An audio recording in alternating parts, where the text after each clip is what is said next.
ಕೊಟ್ಟಿಲ್ಲ ಸರ್, ಇನ್ನೂರಿಗೆ ಕೂಡ ಸರ್ಕಾರ ಕೊಟ್ಟಿಲ್ಲ ಸರ್. ಕೇವಲ ಅದರಲ್ಲಿ 2.5 ಕೋಟಿ ಕೊಟ್ಟಿದ್ದಾರೆ, ಉಳಿದ ಹಣ ಕೊಡಬೇಕನ್ನೋದು ಐತೆ ಸರ್. ಇಲ್ಲ, ನಾನು ಹೇಳಿದೆ ಎಲ್ಲವೂ ಬಿಡುಗಡೆ ಆಗ್ತಿದೆ ಅಂತ ಹೇಳಿದ್ದಾರೆ. ಕೆಲವು ಫಾರ್ಮಾಲಿಟೀಸ್ ಎಲ್ಲ ಮಾಡಿದ ತಕ್ಷಣ ಬಿಡುಗಡೆ ಆಗುತ್ತೆ. ಗುರುಗಳು ಹೇಳಿದರು ಎಲ್ಲ ಕಡೆ ಕೆಲಸ ನಡೀತಿದೆ, ಬಿಡುಗಡೆ ಆಗುತ್ತೆ ಅನ್ನೋ ಒಂದು ಮಾತನ್ನು ಹೇಳಿದರು. ಎಲ್ಲರೂ ತೊಂದರೆ ಆದರೆ ನಾನೇ ಸ್ವಂತ ಮುಖ್ಯಮಂತ್ರಿ ಗಮನಕ್ಕೆ ತೊಗೊಂಡು ಬಂದು ಆ ಕೆಲಸವನ್ನು ನಾನು ಮಾಡ್ತೀನಿ. ಸರ್, ಈಗ ಡಿ ಕೆ ಶಿವಕುಮಾರ್ ಅವರು ಕೇರಳದಲ್ಲಿ ಚಂಡಿ ಯಾಗ ಮಾಡ್ತಾ ಇದ್ದಾರೆ, ನಮ್ಮ ವಿರುದ್ಧ CM ವಿರುದ್ಧ, ನಮ್ಮ ವಿರುದ್ಧ ಅಂತ ಹೇಳಿಕೆ ನೀಡಿದ್ದಾರೆ, ಆರೋಪ ಮಾಡಿದ್ದಾರೆ ಸರ್. ಯಾರು ಮಾಡ್ತಿದ್ದಾರೆ?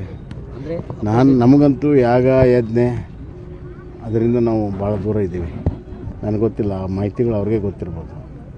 ನಮಗಂತೂ ಯಾವುದು ಮಾಹಿತಿ ಇಲ್ಲ. ಮೇಲೆ ಆರೋಪ ಮಾಡಿರುವಂಥ ಸರ್, ನಿಮ್ಮ ಸರ್ಕಾರದ ವಿರುದ್ಧ ಆರೋಪ ಮಾಡಿರುವಂಥ ಸರ್. ಯಾರು ತಪ್ಪು ಮಾಡಿದ್ರ ಮೇಲೆ ಆರೋಪ ಬಂದೇ ಬರುತ್ತೆ. ಹಿಂದೆ ಈಶ್ವರಪ್ಪ ಅವರು ಮಾಡದಿರೋ ತಪ್ಪಿಗೆ ರಾಜೀನಾಮೆ ತೆಗೆದುಕೊಂಡಿರೋರು ಈಗ ಸ್ಪಷ್ಟವಾಗಿ ಮಾಡಿ 94 ಕೋಟಿ ರೂಪಾಯಿ ಸರ್ಕಾರದ ಹಣ ಯಾರ್ಯಾರ್ದು ಪಾಲೇ ಆಗಿರ್ತದೆ. ರಾಜಕೀಯ ಲಾಭಕ್ಕಾಗಿ ಏನೆಲ್ಲವನ್ನೂ ಮಾಡಿದ್ದಾರೆ. ಹಗಲು ದರೋಡೆ ಮಾಡಿ 14 ಖಾತೆಗಳು ಮತ್ತು ತೆಲಂಗಾಣದ ಸಹಕಾರಿ ಸಂಘಕ್ಕೆ ನಮ್ಮ ಸರ್ಕಾರ ದುಡ್ಡು ಹೋಗ್ತದೆ ಅಂತಂದರೆ ಇವರು ಆಡಳಿತ ಮಾಡ್ತಾಯಿದ್ದಾರೆ. ಹಗಲು ದರೋಡೆ ನಡೆದರೂ ಕೂಡ ಕಣ್ಣು ಮುಚ್ಕೊಂಡು ಕುಳ್ತದೆ ಅಂತಂದ್ರೆ ಸರ್ಕಾರ ಅಂತ ಕರಿಬೇಕಾ? ಇದ್ರ ಬಗ್ಗೆ ನಾವು ಆಪಾದನೆ ಮಾಡಿದರೆ ರಾಜಕೀಯವಾಗಿ ಆಪಾದನೆ ಮಾಡ್ತಾರೆ. ಯಾರೇನು ಮಾಡ್ತಾರೆ ಮಾಡ್ಕೊಳ್ಳಿ ಅಂದ್ರೆ ಅರ್ಥ ಏನು? ಕೊಟ್ಟಿಲ್ಲ ಸರ್, ಇನ್ನೂರಿಗೆ ಕೂಡ ಸರ್ಕಾರ ಕೊಟ್ಟಿಲ್ಲ ಸರ್. ಕೇವಲ ಅದರಲ್ಲಿ 2.5 ಕೋಟಿ ಕೊಟ್ಟಿದ್ದಾರೆ, ಉಳಿದ ಹಣ ಕೊಡಬೇಕನ್ನೋದು ಐತೆ ಸರ್. ಇಲ್ಲ, ನಾನು ಹೇಳಿದೆ ಎಲ್ಲವೂ ಬಿಡುಗಡೆ ಆಗ್ತಿದೆ ಅಂತ ಹೇಳಿದ್ದಾರೆ. ಕೆಲವು ಫಾರ್ಮಾಲಿಟೀಸ್ ಎಲ್ಲ ಮಾಡಿದ ತಕ್ಷಣ ಬಿಡುಗಡೆ ಆಗುತ್ತೆ.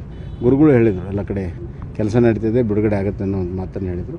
ಎಲ್ಲರೂ ತೊಂದರೆ ಆದರೆ ನಾನೇ ಸ್ವಂತ ಮುಖ್ಯಮಂತ್ರಿ ಗಮನಕ್ಕೆ ತೊಗೊಂಡು ಬಂದು ಆ ಕೆಲಸವನ್ನು ನಾನು ಮಾಡ್ತೀನಿ.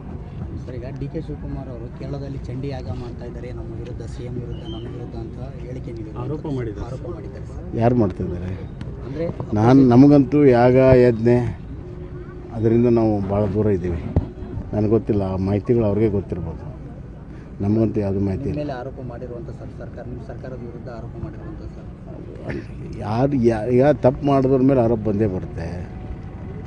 ಹಿಂದೆ ಈಶ್ವರಪ್ಪ ಅವರು ಮಾಡದಿರೋ ತಪ್ಪಿಗೆ ರಾಜೀನಾಮೆ ತೆಗೆದುಕೊಂಡಿರೋರು ಈಗ ಸ್ಪಷ್ಟವಾಗಿ ಮಾಡಿ 94 ಕೋಟಿ ರೂಪಾಯಿ ಸರ್ಕಾರದ ಹಣ ಯಾರ್ಯಾರ್ದು ಪಾಲೇ ಆಗಿರ್ತದೆ. ರಾಜಕೀಯ ಲಾಭಕ್ಕಾಗಿ ಏನೆಲ್ಲವನ್ನೂ ಮಾಡಿದ್ದಾರೆ.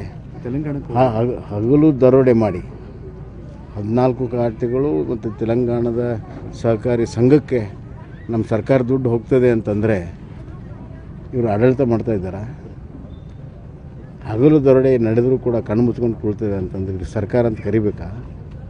ಇದ್ರ ಬಗ್ಗೆ ನಾವು ಆಪಾದನೆ ಮಾಡಿದರೆ ರಾಜಕೀಯವಾಗಿ ಆಪಾದನೆ ಮಾಡ್ತಾರೆ. ಯಾರೇನು ಮಾಡ್ತಾರೆ ಮಾಡ್ಕೊಳ್ಳಿ ಅಂದ್ರೆ ಅರ್ಥ ಏನು?